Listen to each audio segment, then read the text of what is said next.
nascimento se feche. Até porque nós vamos ter uma diferença de circulação e vamos ter uma diferença de pressão. Então, quando você tem um desenvolvimento fetal, você tem uma maior pressão no átrio direito. Então, chega ali na pressão, ok? E aí faz com que o fluxo abra normalmente, mesmo quando formado essa válvula por forânea oval. Então, vai ser aberta, porque tem uma maior pressão. Depois, quando você tem o pulmão passa a exercer. A válvula é referente do certo tipo.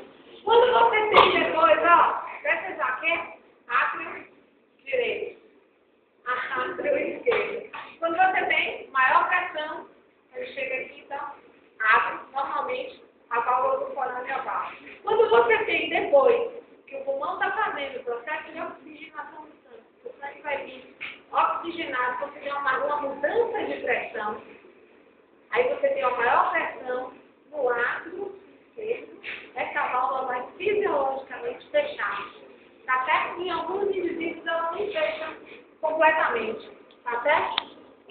Existe um defeito associado a um fechamento completo, o defeito que a gente vai falar no final. Tá certo? Aqui, ó. Só mostrando aqui pra vocês. Isso aqui é o quê? Certo o quê? Certo, terciário. E aqui a válvula do forânea oval, que seria um remanescente do primo. Aqui, ó. Essa figurinha que tem no livro de vocês. Né? Então, vocês têm aqui a diferença de pressão durante o desenvolvimento fetal. Você tem maior pressão no átrio direito. Depois, no nascimento, você tem maior pressão no átrio esquerdo, que fecha fisiologicamente a válvula do forânea oval. Aí é o seguinte, ó. Diga, amor. O cérebro primo, ele vai acompanhando o superior. No que for falando, Psicologia também já está na comunidade. então, fica um remanescente que vai ser imaginado. Até que você pode ter não só o desenho de válvula do forânea oval. Tá certo? Pode ser também no primo. Queridos, nós estamos vendo entrevista frontal. Essa figura estão vendo agora a visão frontal, tá certo? Então, aqui vocês estão vendo isso aqui é lado direito, isso aqui é lado esquerdo. E aí a gente está chamando a atenção que aquela parte lisa atrial, ela é dada pela incorporação dos vasos de desenvolvimento, né? Então, vocês viram o seguinte, por exemplo, nessa porção aqui, no átrio direito, vocês estão parte da calça superior, carne inferior, vai ser a porção lisa. E eu vou exemplificar aqui que o grande crescimento do meu lado esquerdo. O grande crescimento do lado esquerdo vai ser a custa do crescimento das veias pulmonares. Aí as veias pulmonares começam assim, ó. Imagine que ela está aqui unida, ó. O segmento das veias pulmonares aqui, unidas na região do átrio esquerdo e desenvolvimento. E aí essas veias pulmonares, elas vão se agregar ao tecido atrial.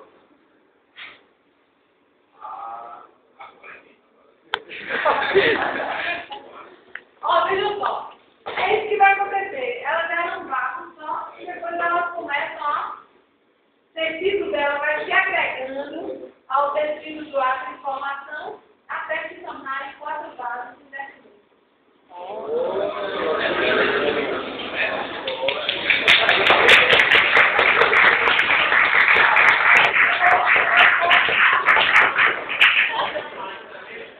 Ia patentear isso. Eu fico pensando como é que eu dou aula de biologia pra vocês. Bom, já aqui chamando a atenção, querido. Chamando a atenção aqui ao desenvolvimento do sistema. Ok? De novo, vamos prestar atenção aqui. E daqui a pouco a gente vai estar falando sobre o desenvolvimento tanto do sistema arterial quanto do sistema venoso. Tá? Prestação aqui do coração. antes de formou, ok?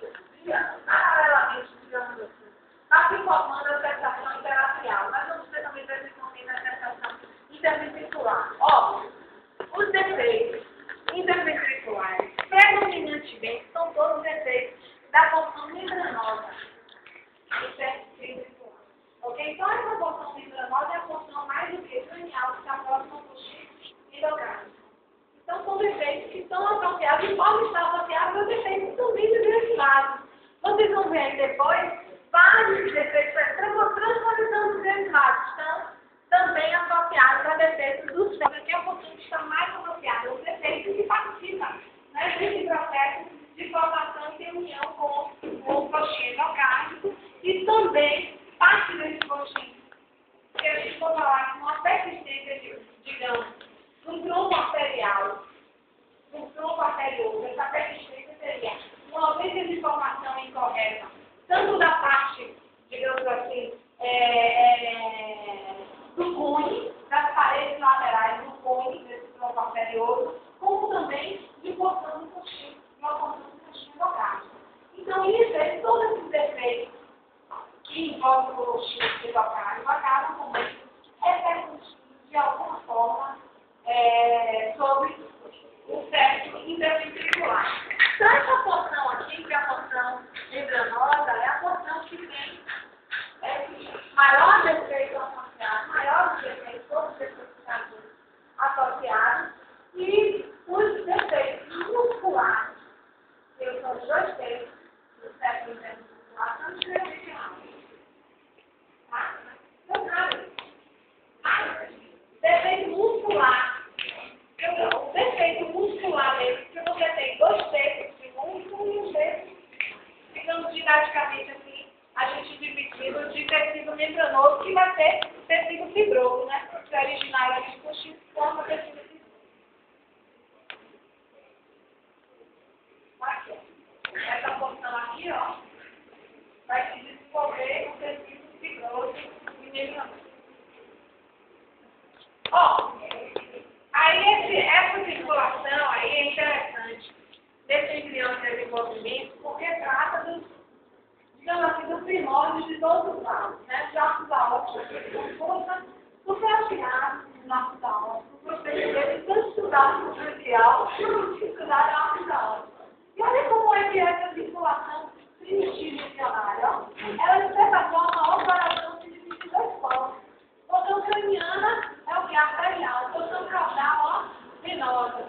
Então, vocês têm aqui, ó, a aorta dorsal, que é bifurcada, até depois aqui da porção cervical, depois fica a aorta dorsal única, e aqui tem as artérias intersegmentares.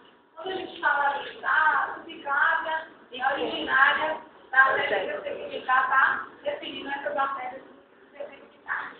E aí vocês têm a cardinal anterior, cardinal posterior, cardinal comum, V1, inicial e diferente. Esses aqui não tem artérias.